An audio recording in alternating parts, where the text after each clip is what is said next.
Porque, gente, a minha meta, eu tinha uma meta. A minha meta era o quê? Trabalhar, viver.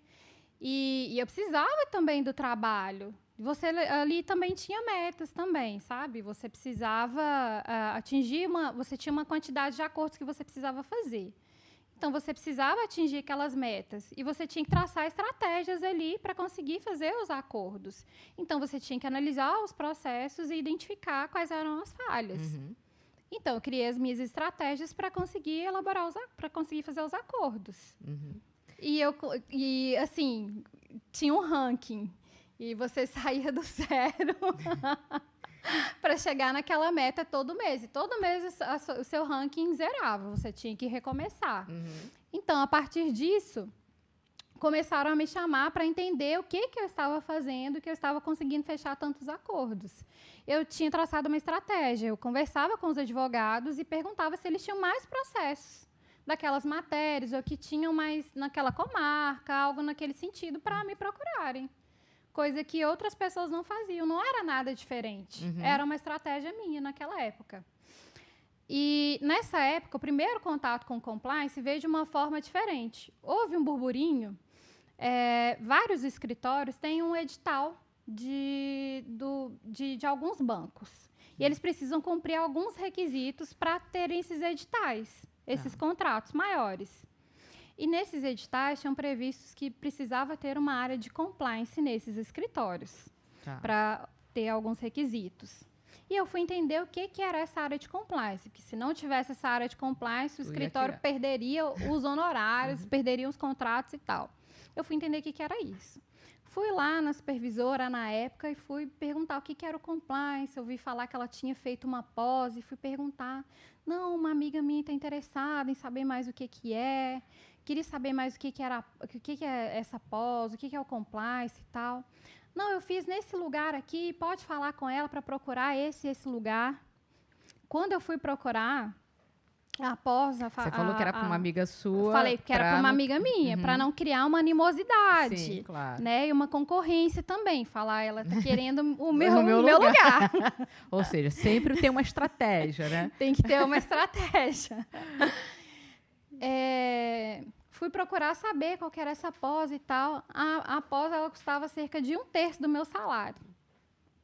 Então, naquela época, era... Pode continuar falando, pode continuar. Tá bom. Então, era algo que para mim estava distante.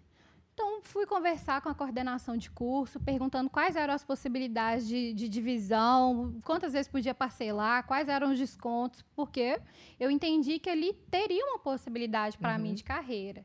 E que, se fosse interessante, como eu tinha chegado a conversar com o coordenador de curso, se fosse interessante, como ele estava dizendo, que teria possibilidade de mercado, para mim seria uma solução para não advogar no mar aberto, mercado aberto, que não era algo que eu queria. E nessa época eu já tinha uma visão mais de entrar para o mercado corporativo. Era algo que eu já me interessava mais do que a advocacia comum. Porque advogado a gente resolve problema, é só problema o tempo todo. E nessa seara, depois de trabalhar em escritório, ver mais essas questões de estratégia, mercado, essa parte também um pouco de mercado financeiro, essas ações de banco, você também vê um outro aspecto. Você vê também o outro lado. E essa vertente me fez ter vontade de entrar para o corporativo. O mundo das empresas. De conhecer o mundo das empresas. E aí foi nesse primeiro contato que eu fui buscar o que era o compliance. E aí acabei conhecendo.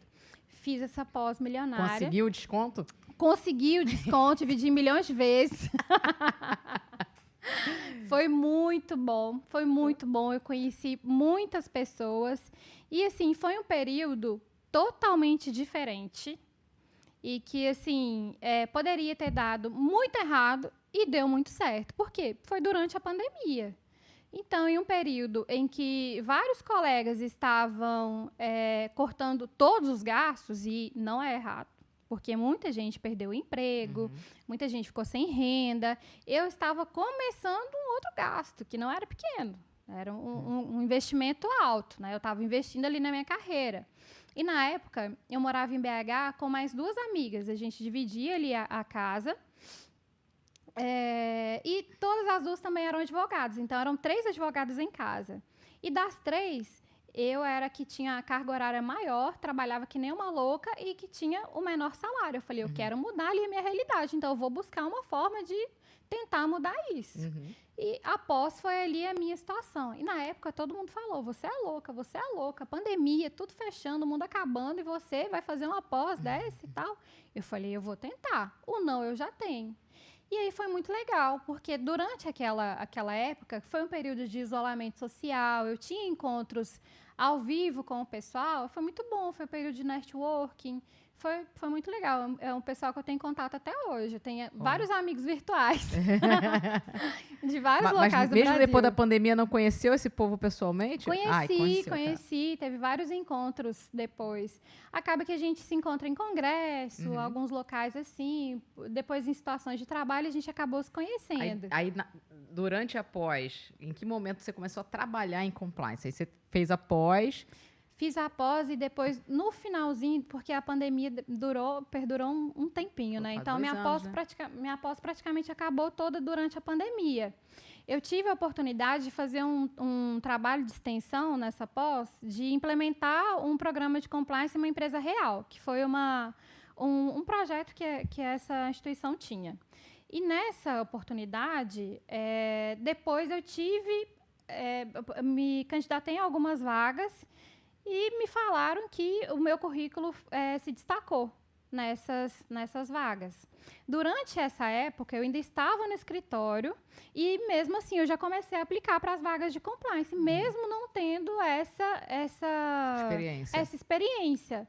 Por quê? No meu currículo, eu já tinha colocado as aplicações que eu tinha tido na pós, que era da experiência do projeto de extensão. Então, eu utilizei a minha pós-graduação ali como uma experiência. Quer dizer, você pegou, embora eu falo muito isso, né, para o pessoal que me procura, eu falo, olha, você não tem experiência em compliance, mas certamente, se você olhar para trás na tua trajetória profissional, você deve ter executado alguns trabalhos que as competências necessárias para aquele trabalho ali são competências que são necessárias para você trabalhar com compliance. Então, o que você precisa é identificar isso e, na hora de você construir um currículo ou um discurso de entrevista, você mostrar exatamente isso. Olha, eu fiz esses trabalhos aqui que são exatamente as competências que me habilitariam para assumir essa vaga e essas responsabilidades que você está pedindo nessa vaga.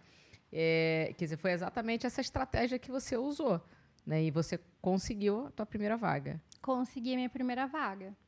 Com inglês fluente? Não. Viu? Dá para conseguir sem inglês fluente, hein? Vamos embora. Sem inglês fluente. E, assim, foi uma mega oportunidade, porque de cara já foi uma multinacional. Foi um grupo gigantesco, em que tinham vários segmentos. Então, tinha transporte, comunicação, siderurgia, enfim, jornal, vários segmentos em que eu tive a oportunidade de atuar em várias frentes. Então, atuei com treinamento, código de conduta, desenvolvia treinamento, aplicava treinamento, diligência, atuei com investigação. Então, assim, eu tive uma baita oportunidade. Para mim, foi tipo Juscelino Kubitschek, 50 anos em 2. Assim, você trabalha, é aquilo, trabalha muito, mas você tem experiência e muita história para contar também.